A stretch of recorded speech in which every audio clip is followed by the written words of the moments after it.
Hello दोस्तों, नमस्कार। बहुत बहुत स्वागत है आपका एग्जाम गुरुजी के यूट्यूब चैनल में। मैं अंकित मिश्रा आप सभी का बहुत बहुत स्वागत करता हूं। क्योंकि क्लास थोड़ी सी 5-7 मिनट लेट हो चुकी है, उसके लिए मैं माफी चाहूंगा आप लोगों से। थोड़ा सा आपको इंतजार करना पड़ा। टेक्नोलॉजी में कुछ थोड़ी सी प्रॉब्लम आ जाती है, तो उसमें अपन कुछ भी नहीं कर सकते। चलिए स्टार्ट करते हैं क्लास। कोई टाइम वेस्ट नहीं होगा आपका। चलिए, ये जो हमारी 3 क्लासें चल रही हैं, तो ये आपको समझना है, तीनों कंटिन्यू क्लास चल रही हैं। एक हमारी 6 बजे से क्लास चलती है, जो स्टार्ट हो चुकी है क्लास।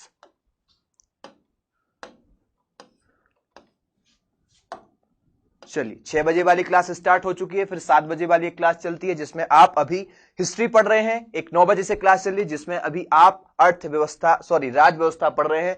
बात करेंगे कोर्स की, तो ये अपना कोर्स चल रहा है। यदि आप ज्वाइन करना चाहते हैं तो ज्वाइन कर लीजिए, बहुत ही महत्वपूर्ण है।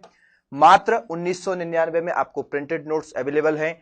एफएलटी यदि आप ज्वाइन करना चाहें तो 599 में आपको अवेलेबल हो जाएगी। बात करेंगे आज की क्लास के पहले क्वेश्चन का, तो जल्दी से आंसर लगा दीजिए, क्योंकि क्लास स्टार्ट हो चुकी है। जल्दी से अपने मित्रों को बुला लीजिए। Very very good evening, very good evening.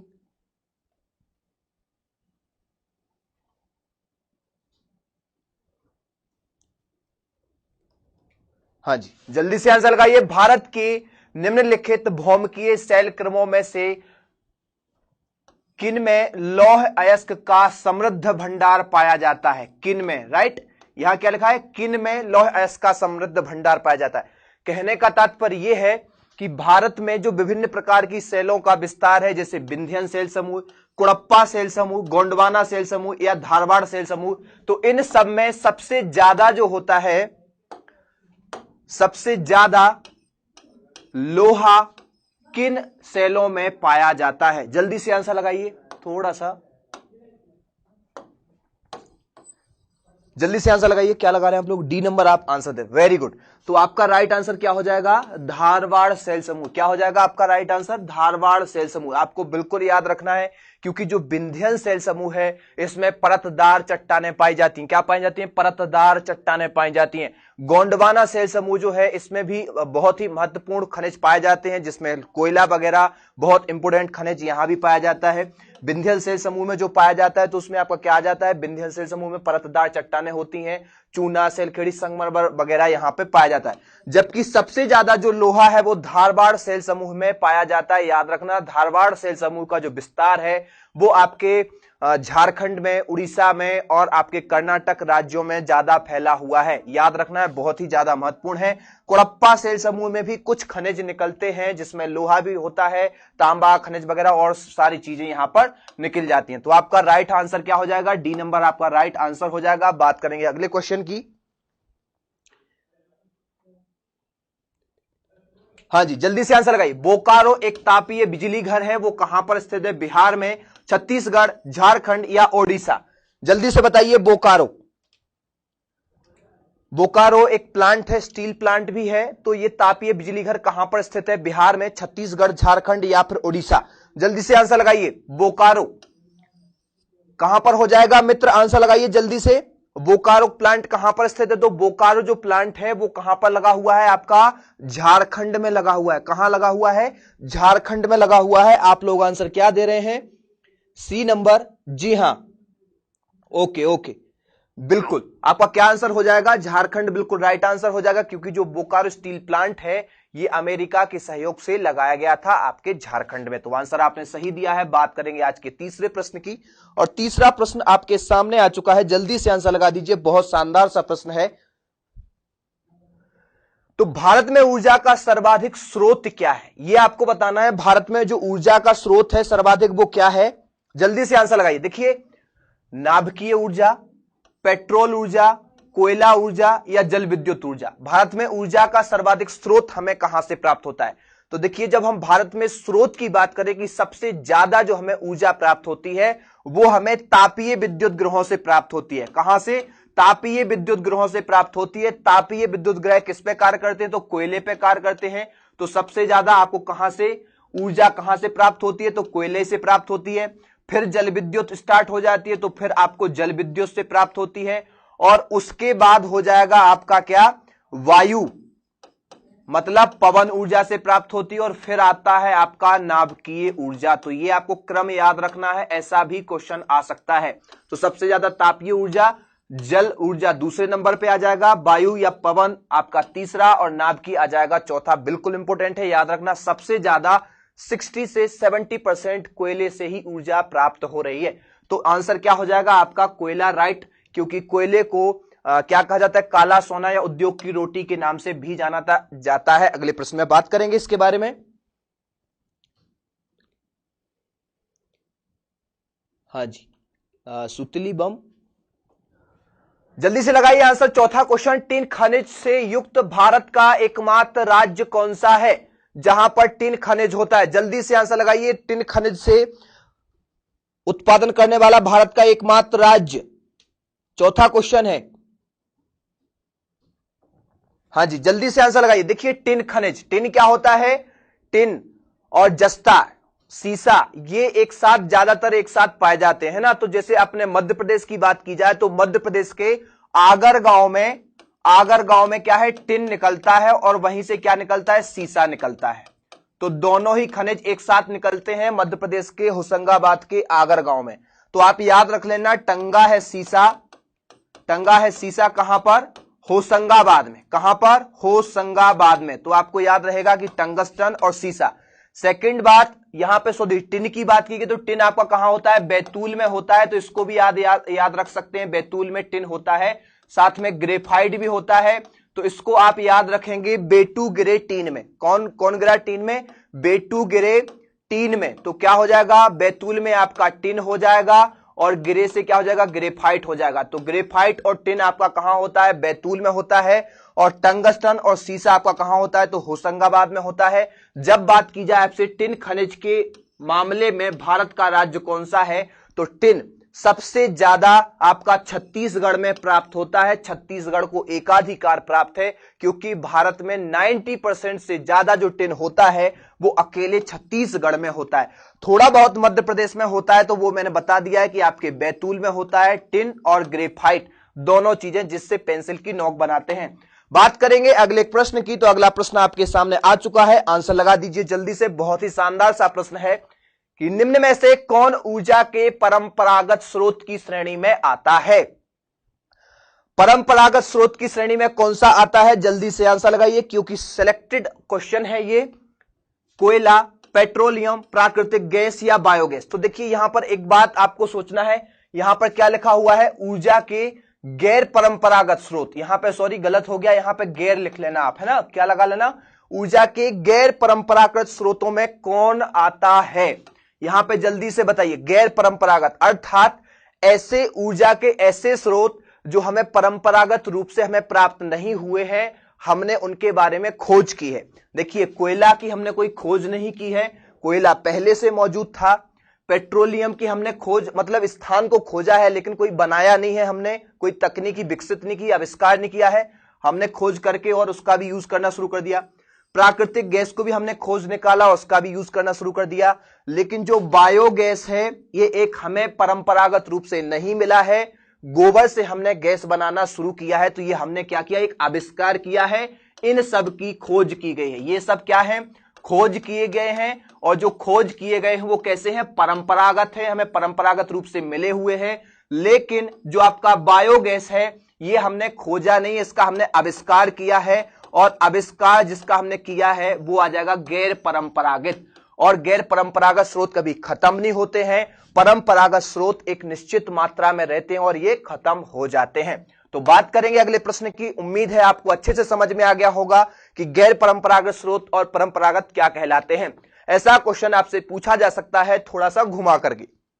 हाँ जी, आंसर लगाइए जल्दी से, क्या हो जाएगा इसका कि निम्न में से कौन लौह क्षेत्र है, सीबान, झरिया, कुद्रेमुख या फिर सिंहभूमि। जल्दी से आंसर लगाइए, जल्दी से आंसर लगाइए, क्या लगा देंगे आप आंसर इसका। देखिए सबसे पहले हम आपसे एक बात कर चुके हैं कि लोहा का जो मामला है, जहां तक लोहे की बात की जाए तो लोहा में चीन, ऑस्ट्रेलिया और ब्राजील, इन तीन, चीन, ऑस्ट्रेलिया और ब्राजील को छोड़कर भारत का जो नंबर लगता है तो भारत इसमें अपना चौथे नंबर पे आता है। कितने नंबर पे आता है, चौथे नंबर पर आता है विश्व में। और यदि बात करें कि भारत की जो राज्यों की बात करें तो उसमें कर्नाटक आता है टॉप नंबर पे, कर्नाटक के बाद आता है छत्तीसगढ़ सेकंड नंबर पर, और आपका उड़ीसा आ जाएगा थर्ड नंबर पे, है ना, उड़ीसा आ जाएगा आपका थर्ड नंबर पे। तो कर्नाटक में कहां पर लोहा निकलता है, तो कर्नाटक की जो कुद्रेमुख खदान है ये आपकी किस लिए प्रसिद्ध है, लौह उत्पादन के लिए प्रसिद्ध है। सिंहभूमि केवल किसके लिए प्रसिद्ध है, केवल इसमें थोड़ा बहुत निकलता है सिंहभूमि में, मयूरभंज वगैरह उड़ीसा में, लेकिन जो सिंहभूमि है ये जस्ता वगैरह टिन वगैरह इन सब के लिए उपयोगी है, लेकिन यहां कोयला भी निकलता है, ऐसा नहीं, इसे नकारा नहीं जा सकता। तो ये भी आपका आंसर हो सकता है यदि कुद्रेमुख ना होता तो, लेकिन जो कुद्रेमुख कर्नाटक की खान है स्पेशली ये लोहे के लिए जानी जाती है। चलिए बात करेंगे अगले क्वेश्चन की, इंपॉर्टेंट है, जल्दी से लगा दीजिए आंसर, इनको आपको सुमेलित करना है। इसका आंसर क्या हो जाएगा, जल्दी से आंसर लगा दीजिए, क्या होगा। 7वां क्वेश्चन है, जल्दी से बताइए, तारापुर परमाणु शक्ति केंद्र कहां पर है, रावतभाटा परमाणु शक्ति केंद्र कहां पर है, काकरापारा परमाणु शक्ति केंद्र कहां पर है, और कैगा परमाणु शक्ति केंद्र कहां पर है। ये जो परमाणु शक्ति केंद्र है यहां पर यूरेनियम या थोरियम वगैरह जो खनिज होते हैं उनका ईंधन के रूप में प्रयोग करके और विद्युत का उत्पादन किया जाता है, परमाणु शक्ति गृह इन्हें कहा जाता है। भारत में सबसे पहले परमाणु शक्ति गृह जो बना था वो बना था तारापुर में, और तारापुर है आपका कहां पे, महाराष्ट्र में। इससे हो जाएगा हमारा ए नंबर पे क्या आना चाहिए, 4। तो ऐसे ही आंसर यदि आप लगाना चाहें तो सी लगा सकते हैं, लेकिन आगे भी देख लेते हैं। रावतभाटा जो है वो आपका राजस्थान में है, तो इसके नंबर पे आना चाहिए 3, अर्थात आपका ये बिल्कुल राइट जा रहा है। फिर बात करेंगे काकरापारा की, तो काकरापारा जो विद्युत संयंत्र है, परमाणु विद्युत संयंत्र है, ये आपका गुजरात में है, तो यहां पे आ जाना चाहिए आपका 2 नंबर। बात करेंगे आपके कैगा परमाणु संयंत्र की, तो ये लास्ट में बना था और ये आपका कर्नाटक में है। एक कल्पक्कनम भी बना था, तो वो बना था आपका तमिलनाडु। तो आपका यहां पे क्या हो जाएगा, सी नंबर राइट हो जाएगा। बात करेंगे अगले क्वेश्चन की, तो अगला क्वेश्चन आ चुका है, जल्दी से आंसर लगाइए। हाँ जी, काकरापारा गुजरात, जी हां, ऐसे ही आप लोग कैगा। हाँ जी, निम्न में से कौन भारत में सबसे बड़ी मशीनीकृत खदान है, कौन सी भारत की सबसे बड़ी मशीनीकृत खदान है। जब आपसे बात की जाए इस टाइप की कि सबसे बड़ी मशीनीकृत खदान है, तो यहां पे एक चीज में यदि करेक्शन कर दूं तो ये केवल भारत की नहीं अपितु पूरे एशिया की है। कहां की, पूरे एशिया की सबसे बड़ी मशीनीकृत खदान है। जल्दी से आंसर लगाइए, क्या लगा रहे हैं आप लोग। हाँ जी, जल्दी से आंसर लगाओ, डी डी डी, काफी लोग दे रहे हैं डी।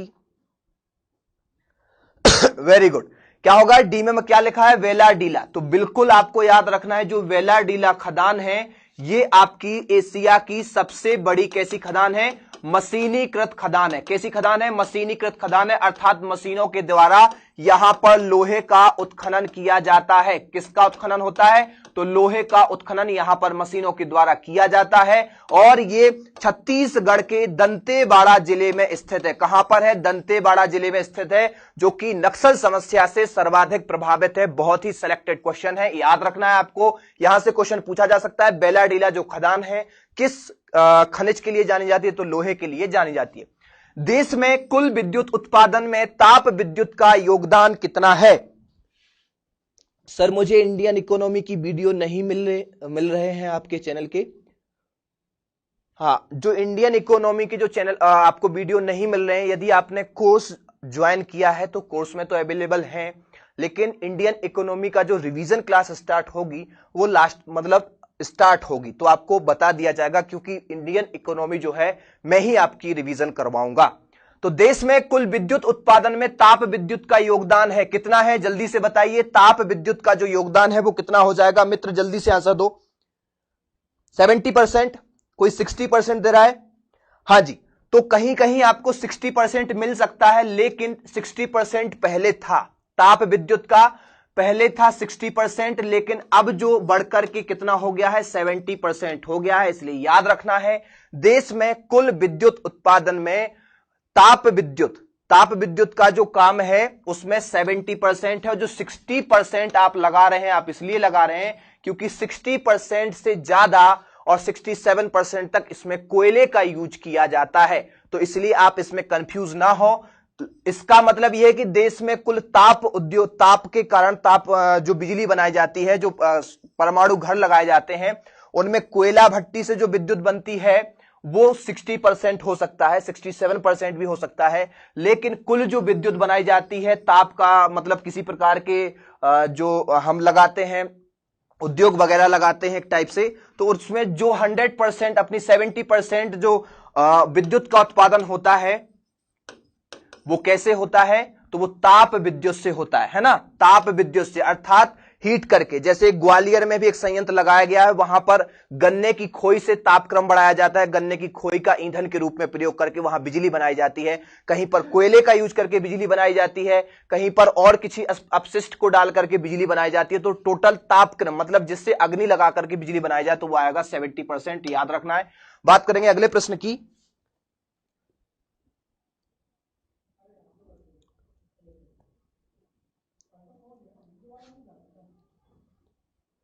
हरपाल दांगी जी बोल रहे हैं कि सच में मैंने पार्सल कर दिया है। चलिए बात करेंगे 10वें क्वेश्चन की कि निम्नलिखित में से किस राज्य में तांबा का सबसे अधिक भंडार है। निम्नलिखित में से किस राज्य में तांबा का सबसे अधिक भंडार है? बिहार में, झारखंड में, कर्नाटक में या राजस्थान में? जल्दी से बताइए मित्र, सबसे ज्यादा तांबे का भंडार कहां पर है? इंपोर्टेंट क्वेश्चन है, जल्दी से लगाइए आंसर।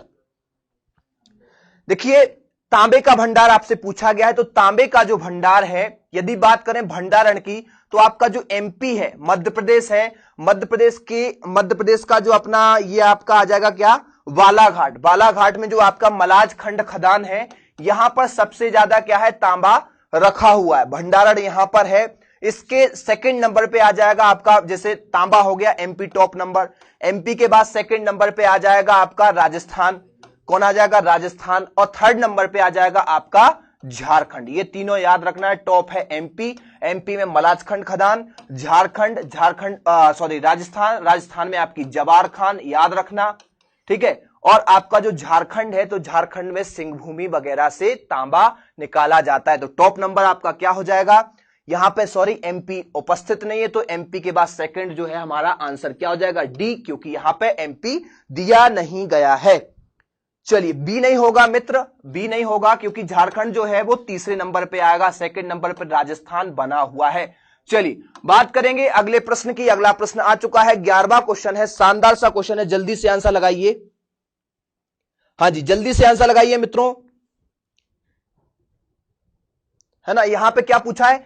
जवार खान और रामपुरा अगूचा खनन क्षेत्र खनिज से संबंधित हैं। किस खनिज से संबंधित हैं? बॉक्साइट, यूरेनियम, सीसा, जस्ता या तांबा? जल्दी से आंसर लगाइए।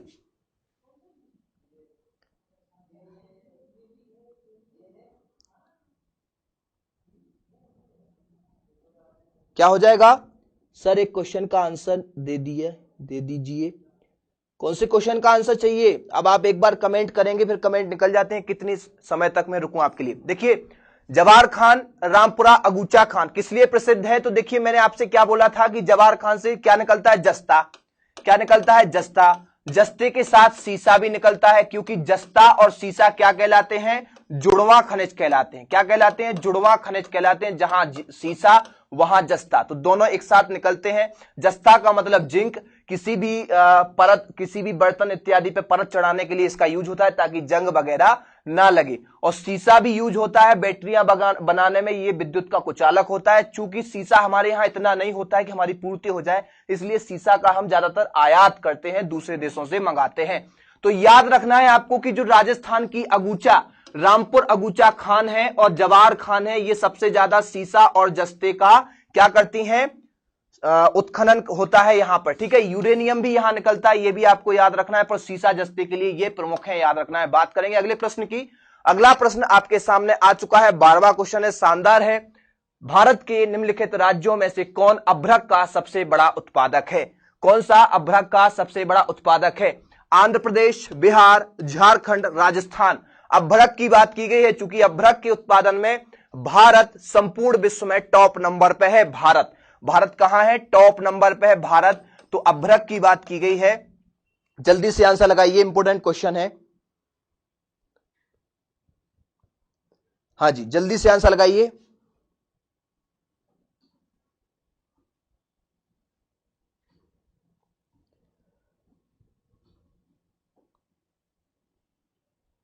क्या लगाना है? डी, डी बिल्कुल, राजस्थान।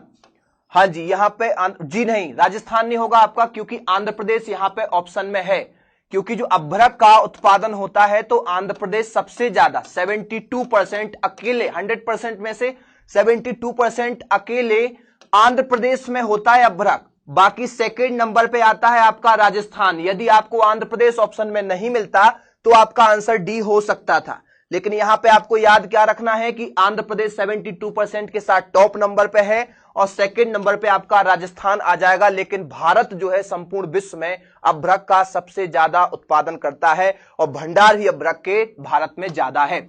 अगले प्रश्न की बात करेंगे।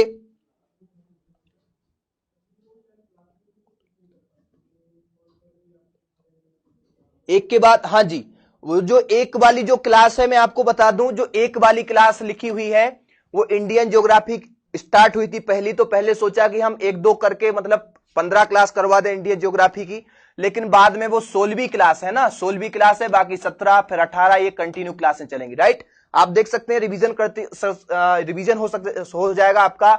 साथ में आप यूपीपीसीएस की क्लासों को देखकर भी आप अपना रिवीजन कर पाएंगे, इससे डिफरेंट क्वेश्चन मिलेंगे, थोड़ा सा कट जो उसमें ज्यादा होगा।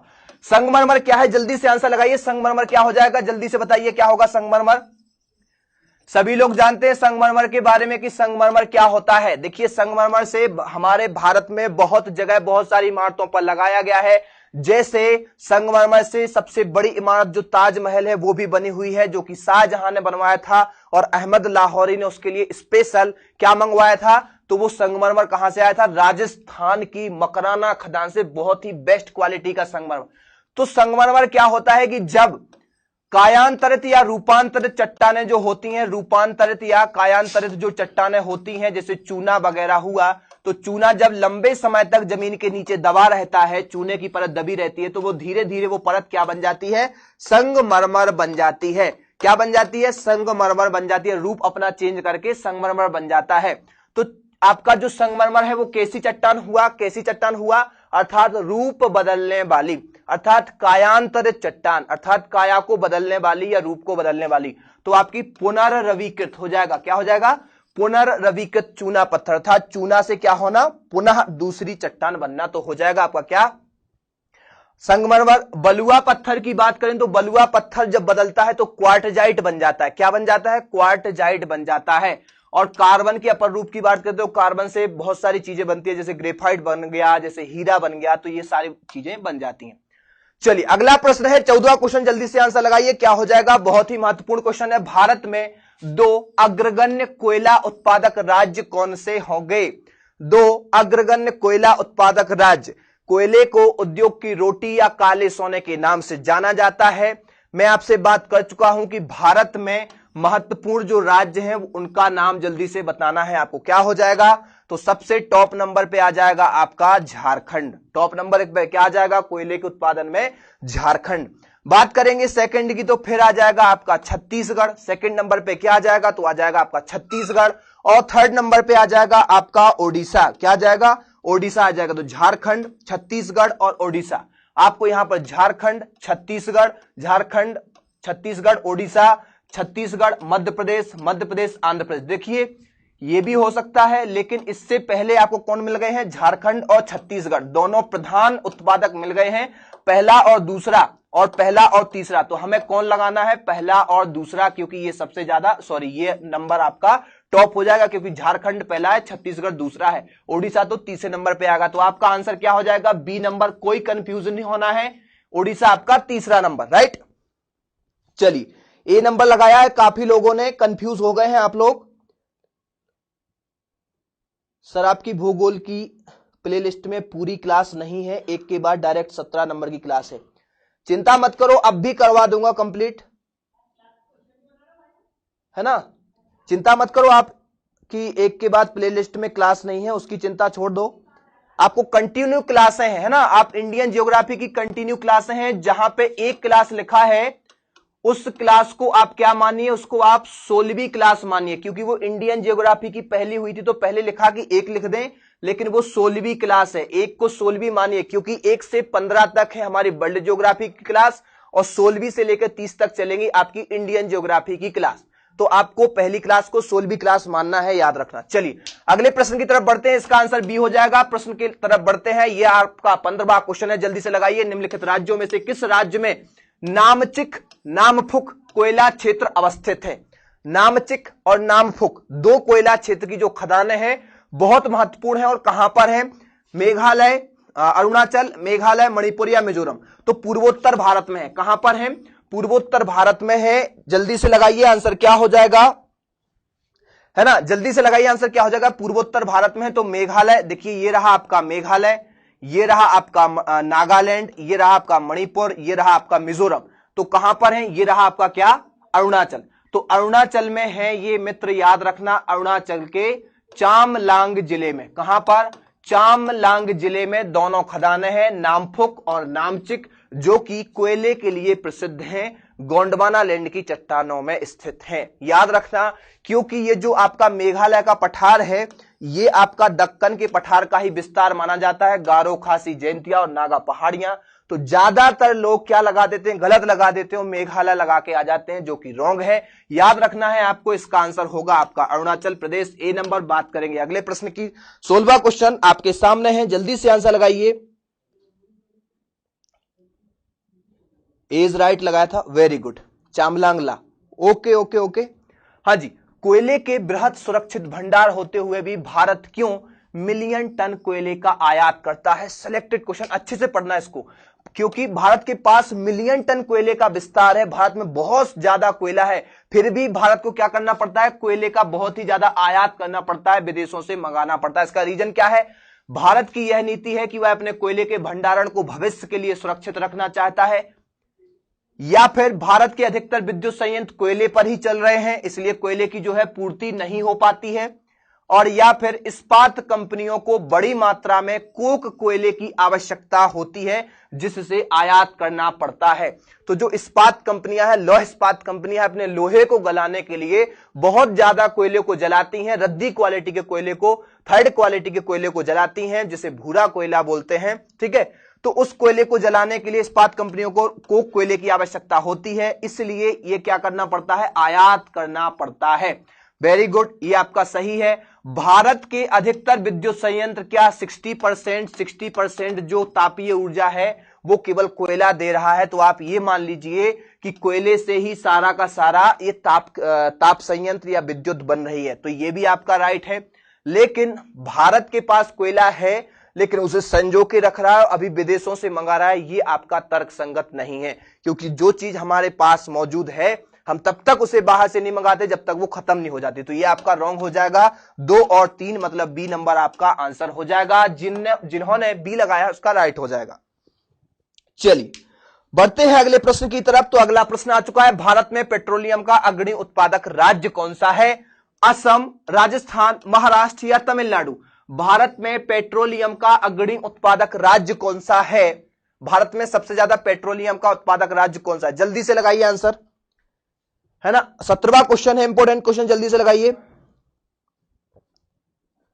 जल्दी से। देखिए क्या होता है, असम, राजस्थान, महाराष्ट्र, तमिलनाडु। तो सबसे पहले आपसे क्वेश्चन जब ये पूछा जाए कि सबसे पहले कुएं कहां खोदे गए थे, तो असम में खोदे गए थे, ब्रह्मपुत्र नदी घाटी में सबसे पहले कुओं की खोज हुई थी। लेकिन मुंबई हाई महाराष्ट्र की जो खोज हुई थी तो वो 1973 में हुई थी, और 1976 से यहां से उत्पादन हुआ था, और ये अरब सागर में खंबात की खाड़ी में स्थित है, और वहां पर एक जलयान लगाया गया है जिसे सागर सम्राट के नाम से जानते हैं। लेकिन यहां क्वेश्चन क्या है, सबसे ज्यादा पेट्रोलियम कहां से निकलता है? तो मित्र वो निकलता है राजस्थान से। कहां से निकलता है? राजस्थान से सबसे ज्यादा निकलता है। सेकंड नंबर की बात की जाए तो फिर आपका गुजरात से निकलता है, और थर्ड नंबर की बात की जाए तो फिर आपका निकलता है असम से। कहां से निकलता है? असम से निकलता है थर्ड नंबर। तो आपको पहला राजस्थान, सेकंड गुजरात, थर्ड असम याद रखना है। फोर्थ में आ जाएगा आपका महाराष्ट्र का मुंबई हाई क्षेत्र। तो आपका क्या हो जाएगा? सबसे टॉप राजस्थान। यहां पे सबसे ज्यादा पूछा था अग्रणी, तो आपका राजस्थान हो जाएगा। बात करेंगे आज के 18वें क्वेश्चन की, इंपोर्टेंट है क्वेश्चन, लगा दीजिए आंसर कि अंकलेश्वर क्षेत्र किस लिए प्रसिद्ध है? पेट्रोल भंडारण के लिए, हीरे की खदानों के लिए, या आणविक पावर कारखाने के लिए, या बहुउद्देशीय नदी परियोजनाओं के लिए? हाँ जी, जल्दी से लगाइए आंसर मित्र, जल्दी से आंसर लगाओ। जल्दी से लगाइए आंसर। ये देखिए अंकलेश्वर, आपने नाम सुना होगा अंकलेश्वर। अंकलेश्वर कहां है? तो ये आपका गुजरात में है। कहां पर है मित्र? गुजरात में है। और 1958 में यहां पर पेट्रोल या जो जैविक ईंधन की यहां खोज की गई थी, कच्चे तेल की यहां खोज की गई थी। और 1961 में यहां से उत्पादन शुरू हो गया था। क्या शुरू हो गया था? उत्पादन शुरू हो गया था। और आज ये क्षेत्र पेट्रोल उत्पादन में राजस्थान के बाद सेकंड नंबर पर बना हुआ है। याद रख लेना, इंपोर्टेंट फैक्ट है कि ये आज क्षेत्र अंकलेश्वर के साथ साथ बहुत सारे कुएं हैं। ठीक है, वहां पर आपके क्या हो जाएंगे? बहुत सारे कुएं हैं, लगभग 170 कुएं आपको वहां पर मिल जाएंगे। ठीक है, तेल के कुएं खोदे गए हैं। तो यहां पर आंसर आपका क्या हो जाएगा? पेट्रोल के वहां पर भंडार है। बहुत ही इंपोर्टेंट क्वेश्चन है, बहुत शानदार सा आंसर है, याद रख लेना, गुजरात। चलिए अगला प्रश्न आपके सामने 19वां की सही सुमेलित कीजिए। क्या हो जाएगा इसका आंसर? सही सुमेलित नुमालीगढ़ बिहार, तातीपाका गुजरात, कोयली आंध्र प्रदेश या बरौनी असम। देखिए बरौनी के बारे में यदि आपने करंट अफेयर पढ़ा होगा तो बिल्कुल आपको याद होगा। जल्दी से आंसर लगाइए। क्या हो जाएगा? देखिए बरौनी, बरौनी कहां पे है? एक उर्वरक संयंत्र है और ये बिहार में, ये दोबारा से चालू करवाया है नरेंद्र मोदी जी ने, है ना। क्या हो जाएगा? उर्वरक कारखाना है और नरेंद्र मोदी जी ने दोबारा से इसे चालू करवाया है। तो डी नंबर पे आपका क्या आना चाहिए? 1। और ऐसे में हमारा हो जाएगा आंसर डी, है ना। लेकिन आप और भी आगे मिलाएंगे तो नुमालीगढ़ जो है आपका कहां पर है? असम में है। नुमालीगढ़ कहां पर है? तो असम में है। और नुमालीगढ़ में भी पेट्रोल के जो उत्पादन है हो रहा है और असम के डिगबोई या ब्रह्मपुत्र नदी घाटी से रिलेटेड है। फिर बात करेंगे तातीपाका की, तो तातीपाका आपका कहां पे हो जाएगा? तो वो हो जाएगा आपका आंध्र प्रदेश में है तातीपाका की खदान। और कोयली खदान आपकी कहां है? तो ये आपकी गुजरात में, इसलिए आपका आंसर क्या हो जाएगा? डी नंबर आपका आंसर हो जाएगा। चलिए आप लोगों ने, सभी लोगों ने डी लगाया था, very good very good, Numaligarh Assam. चलिए बात करेंगे आज के 20वें प्रश्न की। तो 20वां जो प्रश्न है वो आपके सामने आ चुका है, जल्दी से आंसर लगाइए मित्र। क्या हो जाएगा? हाइड्रोजन विजन 25 संबंधित है। हाइड्रोजन विजन 2025 जो 2025 जो विजन रखा गया है वो किससे रिलेटेड है? पेट्रोलियम उत्पादन से या यूरो तथा यूरो वाहन से या ग्रीन हाउस प्रभाव से या उपरोक्त में से किसी से भी नहीं। जल्दी से आंसर लगाइए। क्या हो जाएगा? आप लोगों के आंसर आ रहे हैं डी, कोई दे रहा है यहां पे ई, तो आंसर सही दीजिए मित्र। जल्दी से आंसर लगाइए।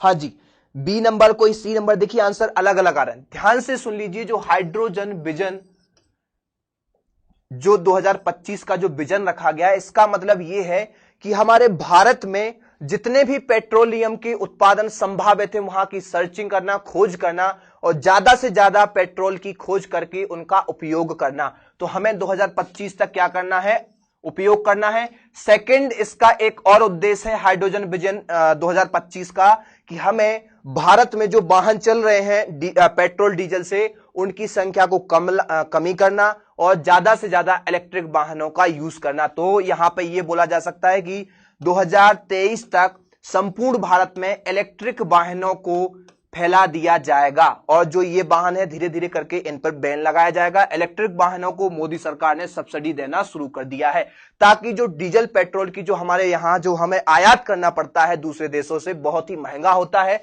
तो इस पे क्या लाई जा सके? कमी लाई जा सके। तो इसका उद्देश्य किससे है? इलेक्ट्रिक वाहनों को लाना है और हमें पेट्रोल वाहनों को खत्म करना है और जो हमारे यहां उत्पाद हैं उनकी खोज करना है। तो आंसर क्या हो जाएगा? ए नंबर आप लोगों ने लगाया है तो आपका सही होगा। बात करेंगे आज के 21वें क्वेश्चन की, इंपोर्टेंट है, जल्दी से आंसर लगाइए, टाइम हो चुका है। क्वेश्चन बहुत शानदार है, जल्दी से वीडियो को लाइक कर दीजिए। हाँ जी, हजीरा वजीरपुर जगदीशपुर ये एक गैस पाइपलाइन है और ये किस प्राधिकरण के द्वारा निर्मित की गई है? यहां पे ये क्वेश्चन पूछा गया है, यहां मैप नहीं आया, कोई दिक्कत नहीं, टाइम भी नहीं है इतना, जल्दी से समझ लीजिए। इसे क्या है? हजीरा, हजीरा गुजरात से लेकर के वजीरपुर जगदीशपुर यूपी तक एक क्या है? एक गैस पाइपलाइन भेजी गई है, गैस पाइपलाइन है ये। और इस गैस पाइपलाइन को किस कंपनी ने, या तो गेल इंडिया लिमिटेड या ओएनजीसी, है ना, ऑयल इंडिया लिमिटेड, या फिर आपकी इंडियन ऑयल कंपनी या Hindustan petroleum corporation limited HPCL, किसके द्वारा लाई गई है? तो ये लाई गई है गेल के द्वारा। किसके द्वारा?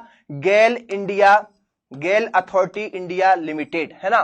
तो ये आपको याद रखना है, gas authority of India limited, gas authority of India limited. ये जो एक कैसी कंपनी है? महारत्न प्राप्त कंपनी है, बहुत ही इंपॉर्टेंट है, बहुत बड़ी कंपनी है, ठीक है। इलेक्ट्रिक सामान इत्यादि बनाना इनका काम होता है। जैसे 1960 में ब्रिटेन की सहायता से भोपाल में और दिल्ली में क्या किया गया था? तो भेल की स्थापना की गई थी, BHEL की। वो भी एक कैसी है? नवरत्न प्राप्त कंपनी है, वो भी एक बड़ी कंपनी। यहां पे आंसर क्या हो जाएगा? ये नंबर आंसर। बात करेंगे अगले प्रश्न की।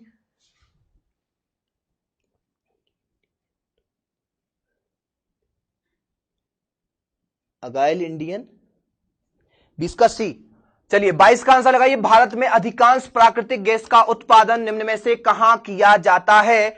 भारत में अधिकांश प्राकृतिक गैस का उत्पादन कहां किया जाता है? क्योंकि ये तो आपको पता चल गया है कि ज्यादातर जो पेट्रोलियम कहां निकल रहा है, तो ऐसा निश्चित नहीं होता है कि जहां से पेट्रोल निकल रहा है वहां से गैस भी निकले। गैस की बात की जाए तो वो आंध्र प्रदेश के तट से नहीं निकलती है, क्योंकि यहां तो कोई क्षेत्र ही नहीं है। गुजरात का तट, बंबई हाई, तमिलनाडु, तो ये सबसे ज्यादा कहां से निकलता है? ये आपका पेट्रोलियम जो क्षेत्र है मुंबई हाई। कहां है मुंबई हाई? जो मुंबई से आपका पश्चिम उत्तर पश्चिम में है, कहां? खंबात की खाड़ी में। कितने किलोमीटर की दूरी पर है? तो वो आपका हो जाएगा 176 किलोमीटर की दूरी पर है, जिसकी खोज 1973 में हुई थी और 1976 से यहां से उत्पादन शुरू किया गया था ONGC के द्वारा। ONGC के द्वारा, oil and natural gas corporation के द्वारा किया गया था यहां से उत्पादन शुरू, और इसे मुंबई हाई के नाम से जाना जाता है। मुंबई हाई के नाम से जाना जाता है। यहां पर क्योंकि ये समुद्र में है, इसलिए समुद्र में एक क्या रखा गया है? जहाज रखा गया है, जो कि जापान से लिया गया था,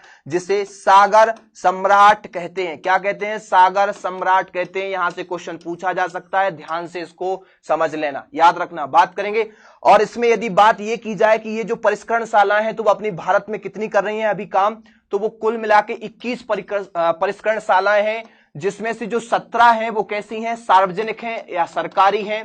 3 ऐसी हैं कि जो निजी क्षेत्र की हैं, और एक ऐसी है जो कैसी है? संयुक्त क्षेत्र की है, अर्थात लिमिटेड कंपनी है, सरकारी और अर्ध सरकारी, ठीक है, सरकारी और प्राइवेट दोनों की लिमिटेड कंपनी। तो याद रखना है, कुल 21 परिष्करणशालाएं अभी भारत में कार्यरत हैं। अगले प्रश्न को जल्दी से आंसर लगा दीजिए। कौन जीवाश्म ईंधन नहीं है? सिंपल सा वन लाइन फैक्ट क्वेश्चन। बहुत समय पहले, आज से करोड़ों वर्ष पहले, जब महाप्रलय या किसी प्रकार से के दौरान जब जीव जंतु मिट्टी में दब गए, तो लंबे समय के बाद उनका जो शरीर का जो कार्बन था वो क्या बन गया? जैविक ईंधन बन गया। क्या बन गया? जैविक ईंधन बन गया। कक्षा 4वीं 5वीं में ही आपने पढ़ा होगा। तो जो उनकी हड्डियां और जो उनका ठोस मांस वगैरह था वो क्या बन गया? कोयला। उनका जो लिक्विड था वो डीजल और पेट्रोल अर्थात कच्चा तेल बन गया। लेकिन लकड़ी एक जैविक जीवाश्म ईंधन नहीं है, लेकिन जैविक ईंधन है। क्या है? जैविक ईंधन है, लेकिन किसी के जीवों के अवशेष से नहीं बना है, याद रखना। तो आंसर आपका क्या हो जाएगा? बी। बहुत इंपॉर्टेंट है, याद रख लेना। आंसर आपका क्या हो जाएगा? तो आंसर हो जाएगा आपका बी नंबर। लकड़ी एक जैविक ईंधन है, लेकिन लकड़ी एक कैसा ईंधन नहीं है? वो जीवाश्म ईंधन नहीं है। बात करेंगे अगले प्रश्न की। 24वां क्वेश्चन जल्दी से आ चुका है, जल्दी से आंसर लगा दीजिए इसका, तो इंपॉर्टेंट है।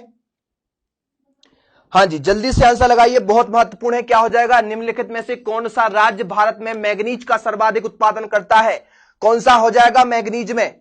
देखिए, जिम्बाब्वे के बाद यदि भारत की बात की जाए, जिम्बाब्वे के बाद भारत सेकंड नंबर पर मैग्नीज का उत्पादन करता है। सेकंड नंबर पर आता है जिम्बाब्वे के बाद विश्व में भारत। तो इसमें बात की जाए कि सबसे ज्यादा कौन उत्पादन करता है, तो सबसे ज्यादा आपका ओडिशा उत्पादन करता है, लगभग भारत के कुल उत्पादन का 35%। फिर बात करें कि महाराष्ट्र, तो महाराष्ट्र करता है 25%, और मध्य प्रदेश अपना MP 21% के साथ तीसरे नंबर पर है। और MP में कहां होता है? तो MP में जो भारवेली खान है आपकी, MP में बालाघाट की भारवेली खान एशिया की सबसे बड़ी खुले मुख की खदान है, और यहां से सबसे ज्यादा 80% जो मैग्नीज एमपी का निकलता है वो केवल भारबेली कर्नाटक की, सॉरी भारबेली आपकी बालाघाट की खदान से निकल जाता है। तो सबसे टॉप पे कौन हो जाएगा? ओडिशा आपका राइट आंसर हो जाएगा। सेकंड नंबर की बात करें तो महाराष्ट्र, थर्ड नंबर की बात करें तो हो जाएगा आपका एमपी। बात करेंगे अगले प्रश्न की। अगला प्रश्न आपके सामने, जल्दी से आंसर लगाइए, क्या हो जाएगा इसका आंसर?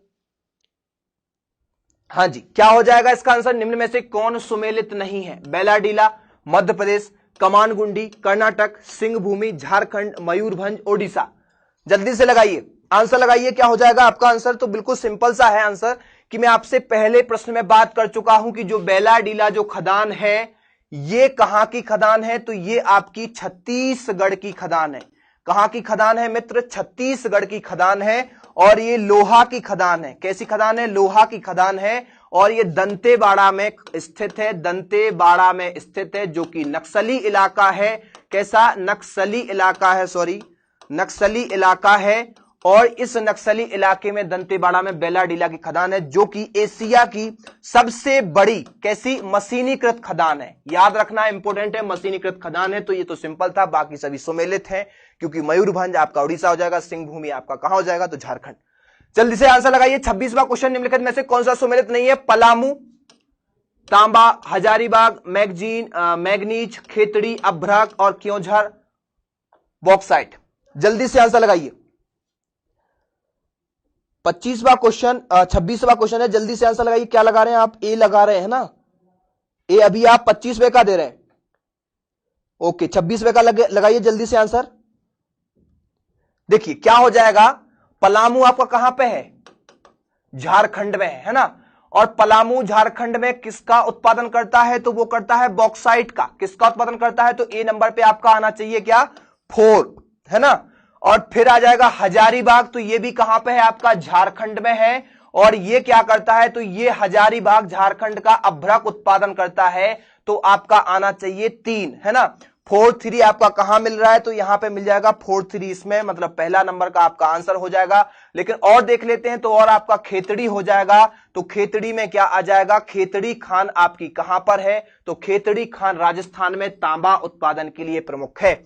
और क्योंझर जो है ये उड़ीसा की क्योंझर आपकी बॉक्साइट के लिए जानी जाती है। तो आंसर क्या हो जाएगा आपका?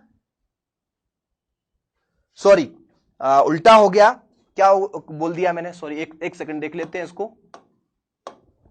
यहां पर बात करेंगे, पलामू आपका कहां पर है? झारखंड में है। और किस लिए प्रसिद्ध है? तो पलामू में आपका झारखंड के पलामू खदान से अभ्रक का उत्पादन होता है। काय का उत्पादन होता है? अभ्रक का उत्पादन होता है। और हजारीबाग जो है, हजारीबाग भी आपका झारखंड में है। ये उल्टा हो गया था, झारखंड में है। और ये यहां पे आपका बॉक्साइट का प्रमुख उत्पादक है। दोनों ये आपके मेल हो जाएंगे। तो यहां पर आपका बी नंबर पे क्या आना चाहिए? बी नंबर पे आपका 4 आना चाहिए। और ए नंबर पे आपका क्या आना चाहिए? तो ए नंबर पे आना चाहिए आपका 3। क्या होना चाहिए? 3। तो अर्थात ये हमारा क्या हो जाएगा? डी नंबर आंसर हो जाएगा, क्योंकि जो खेतड़ी खान है वो तो तांबे के लिए प्रसिद्ध है। और कहां पे है? राजस्थान में है। और क्योंझर जो है वो किस लिए प्रसिद्ध है? तो मैग्नीज के लिए है, ओडिशा में। याद रखना, मैग्नीज के लिए ओडिशा में है। और मैग्नीज में ओडिशा टॉप नंबर पे 34% के साथ। तो यहां पर आंसर आपका डी होगा मित्र, ए नहीं होगा। जिसने डी लगाया है उसका राइट होगा, ध्यान से सुन लेना। बात करेंगे अगले प्रश्न की। हाँ जी, जिसने डी लगाया कोई बात नहीं, चिंता मत करो, डी ही आपका राइट आंसर। बात करेंगे अगले प्रश्न की। भारत के कुल नमक उत्पादन का सांभर झील कितना उत्पादन करती है? तो सांभर झील आपकी कहां पे है? राजस्थान में है सांभर झील। आपको पता है डीडवाना सांभर, तो डीडवाना चौरस है। सांभर कैसा है? पिलाया का उदाहरण, अर्थात कैसी है? पहाड़ियों से घिरी हुई झील को बोलते हैं चौरस झील। आपकी क्या हो जाएगी? सांभर। तो कितना नमक का उत्पादन करती है? भारत की सबसे अधिक खारे पानी की झील है। सबसे अधिक खारे पानी की झील बोला है, सबसे बड़ी खारे पानी की नहीं बोला है, क्योंकि सबसे बड़ी खारे पानी की तो आपकी उड़ीसा की चिल्का हो जाएगी। देखिए भारत के नमक की यदि बात करें तो नमक तो 78% से भी ज्यादा कौन उत्पादित करता है? तो 78% से ज्यादा नमक का उत्पादन अकेले गुजरात करता है। लेकिन राजस्थान की सांभर झील से 7.39% नमक का उत्पादन होता है। जल्दबाजी में यह ध्यान रखना कि जब मैंने आपको झीलों वाला लेक्चर पढ़ाया था तो उसमें बोला था मैंने कि सांभर झील से भारत का 7% नमक या 7% नमक उत्पादित होता है। तो 7 की जगह आपने 60 सुन लिया था, मुझे अच्छे से याद है। तो आपने कमेंट किया था तो मैंने बोला था 7%, है ना, 7%, मतलब 7% कहां से, तो सांभर झील से। वहां पे बहुत सारी झीलें हैं, कौन कौन सी है, पिछोला है, सांभर है, डीडवाना है, उदय सागर है, राजसमंद है, जयसमंद है, बहुत सारी झीलें हैं, लून करसर। तो यहां पे आपको याद रखना है, सी नंबर आपका आंसर होगा। बात करेंगे अगले प्रश्न की, इंपोर्टेंट है, जल्दी से लगा दीजिए। पश्चिम बंगाल में राष्ट्रीय ताप ऊर्जा कारपोरेशन द्वारा सुपर ताप विद्युत उत्पादन केंद्र स्थापित किया गया है, कहां पर? इंपोर्टेंट क्वेश्चन, जल्दी से आंसर लगाइए, जल्दी से बताइए। देखिए पश्चिम बंगाल में तो आसनसोल नहीं होगा आपका, बैरकपुर भी नहीं होगा, चंद्रनगर नहीं। बैरकपुर में क्या है, बैरकपुर छावनी से क्या हुआ था, घटित हुई थी घटना मंगल पांडे की। आसनसोल में क्या है, तो आसनसोल में कपड़ा उद्योग लगाया गया था, वहां पे कपड़ा उद्योग लगाया था आसनसोल में। लेकिन आपका जो फरक्का बैराज है, फरक्का बैराज जहां से गंगा दो भागों में टूटती है, एक कहलाती है हुगली, दूसरी कहलाती है गंगा, जो बांग्लादेश में पद्मा के नाम से जाती है। तो यहां पे क्या है, यहां पर एक ताप विद्युत केंद्र लगाया गया है। क्या लगाया गया है, ताप विद्युत केंद्र। क्या लगाया आपने, बी नंबर लगाया, वेरी गुड, है ना, बहुत बढ़िया। तो यहां पर याद रखना ताप, इसमें राजमहल, राजमहल कोल्ड फील्ड से, कोल्ड फील्ड से यहां कोयला आता है, और फरक्का बैराज से, फरक्का बैराज से पानी आता है, फरक्का बैराज से पानी, और राजमहल कोल्ड फील्ड से कोयला। तो यहां पर क्या चल रहा है, आपका ऊर्जा कारपोरेशन द्वारा सुपर ताप विद्युत उत्पादन का केंद्र लगा हुआ है। तो आंसर क्या होगा आपका, फरक्का, फरक्का बैराज गंगा एक परियोजना के नाम से जाना जाता है। अगले प्रश्न की बात करेंगे, 29वां क्वेश्चन इंपोर्टेंट है, जल्दी से लगाइए कि भारत में शक्ति खंड में ऊर्जा स्रोतों में भाग सही क्रम कौन सा है।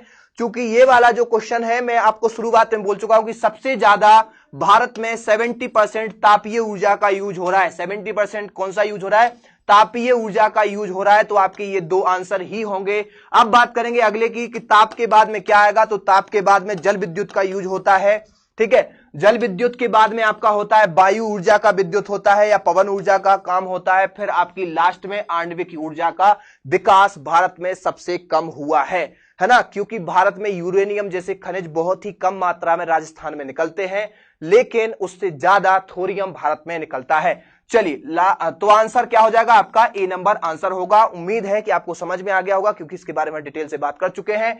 बात करते हैं आज की क्लास के लास्ट क्वेश्चन की, तो जल्दी से सुन लीजिए क्या हो जाएगा, लगा दीजिए। भारत में प्रचुर मात्रा में उपलब्ध नाभिकीय ईंधन कौन सा है, ओ सॉरी, जल्दी से बताइए, प्लूटोनियम, इरिडियम, थोरियम या यूरेनियम?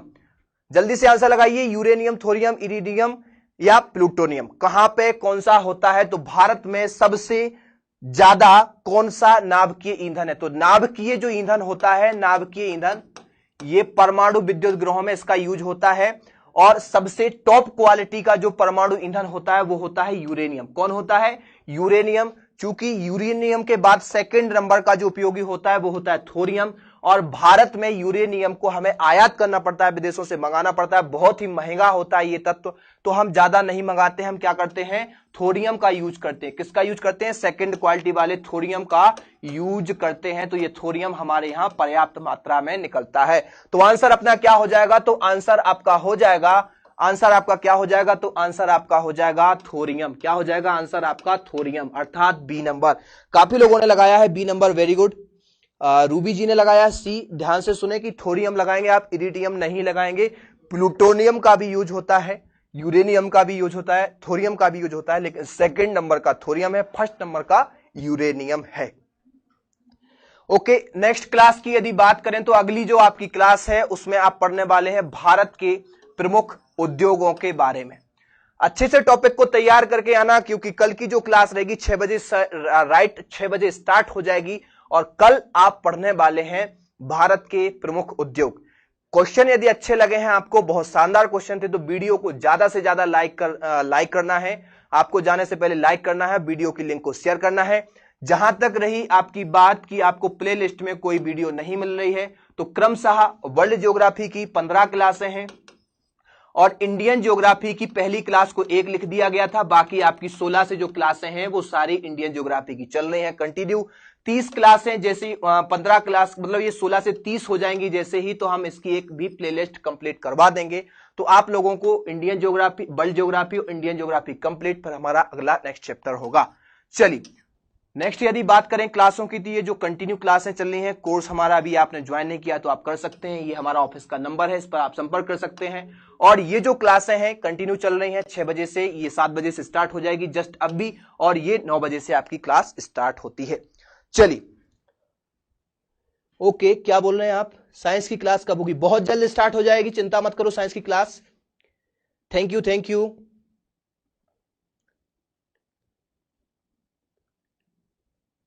टाइम बचाइए, सारे काम छोड़ दीजिए, तैयारी में लगे रहो, सिलेक्शन पाना है तो। चिंता मत करो, टॉपिक आपको पहले से पता चल गया है, अब टॉपिक को अच्छे से तैयार करके आना, कोई क्वेश्चन आपके गलत नहीं होंगे। धैर्य रखना पड़ता है।